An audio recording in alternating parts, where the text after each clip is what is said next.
his refusal was not on my clearance. He does not clear things with me. But of course, I consider it a personal reason. And if he did not want to use the office of the Solicitor General, that's his own reason. So I think that the resources of the government should not be wasted in a time like this. I think that they have to put their best legal minds to work. But the DOJ will be more than sufficient to defend the position of the Republic. I don't buy that, but it's okay. I will not argue with Mr. Guevara. I will not argue with him. He has recused himself, so we will take up the slack. I don't think that there is anything to make a big deal of. I consider it a personal reason, and we will move from there. We will just move on from there and defend the case in the Supreme Court if there have to be oral arguments. Hunger for power. It will divide the nation. At the time of the arrest, as we were talking about earlier, at the time of the arrest of former President Duterte, you were out of the country attending a conference on illegal drugs before the United Nations drugs in Austria. Sir, can we just start off with a question? Let's say it's by fate that you are out of the country attending an illegal drugs conference. Well, nothing is coincidence, if you all believe it, right?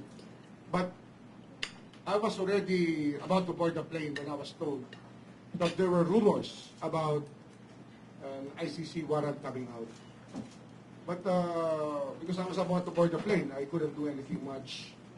But board the plane and hope that by the time I arrive in Vienna, things would still be okay. And that's it. I was able to make calls at the moment I arrived in Vienna to ask what was happening. And definitely, there was no news until 3 in the morning here, when the diffusion order or warrant came out from the ICC towards the Interpol, because it was transmitted to the Philippine Center for Transnational Crime. They were the ones who received it. So that's about the timeline that I know. Arriving in Vienna, I had to find out what was happening. And it was also the day after we read the country statement on illegal drugs, on our approach to the illegal drug problem.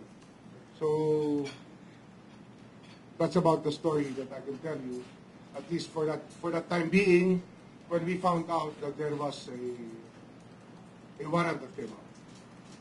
So you were directing the DOJ through Undersecretary, the OIC? Who is the OIC then? The OIC of the DOJ was Nicolas T.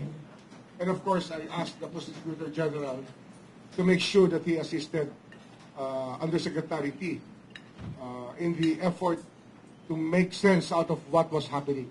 Because you have to have a direction and an end goal on what was to be done in a situation like that. And as a cabinet member of the Cluster on National Security, of course, you were, your counsel was sought out, but was your OIC attending for you, or you were through?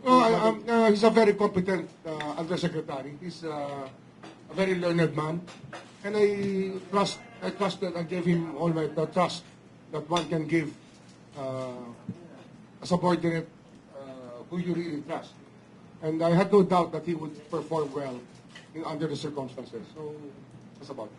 So when the President Marcos appeared later in the evening, it was your brother, DILG Secretary John B. Cremona, who had to appear before the President as one of the key members, core group on deciding on the matters. So what can you say about your brother's performance there? I think that he was able to do what he had to do, what was expected of him. And he was able to make sense out of the whole thing. Because it's a very chaotic moment. Remember that it's not an easy thing to go through when everybody is pulling in all directions. But I think he was able to acquit himself rather well. But unfortunately, he's now being dragged into a controversy because he has named his perceived cohorts in the core group, citing Defense Secretary Gibo Chidoro, si Anyo, NSA Security Anyo, and they have the common denominator of being once member of the Duterte clan, I mean, visual family. Well, that's par for the course.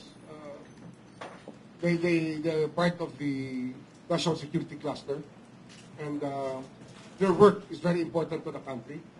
And we really think that there are people who can be beyond politics and just do what the country needs. And that's the highest sign of professionalism displayed by the two gentlemen who were with my brother. And I admire them for that. Secretary Anyo and Secretary Chodoro performed very well under the circumstances. And since you mentioned about the Solgen personal reasons to recuse himself, I mean the Solgen, and Solgen is under the DOJ. Actually, it's an attached agency. Yeah. His refusal was not on my clearance. He does not clear things with me.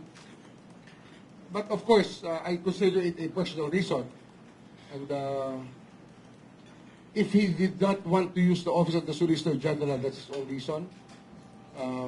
So I think that the resources of the government should not be wasted in a time like this. I think that we have to put our best legal minds to work. But the DOJ will be more than sufficient to defend the position of the Republic in this matter. I think that it's a time to assert our identity as the lawyer of the people in this case. And since you said it is an attached agency of the DOJ, and he issued a statement yesterday that my reason was not personal but institutional, you don't buy that kind of reasoning. I don't buy that, but it's okay. I will not argue with Mr. Guevara. I will not argue with him. He has recused himself, so we will take up the slack. I don't think that there is anything to make a big deal of. I consider it a personal reason, and we will move from there. We will just move on from there and defend the case in the Supreme Court if there have to be oral arguments. If there will be oral arguments.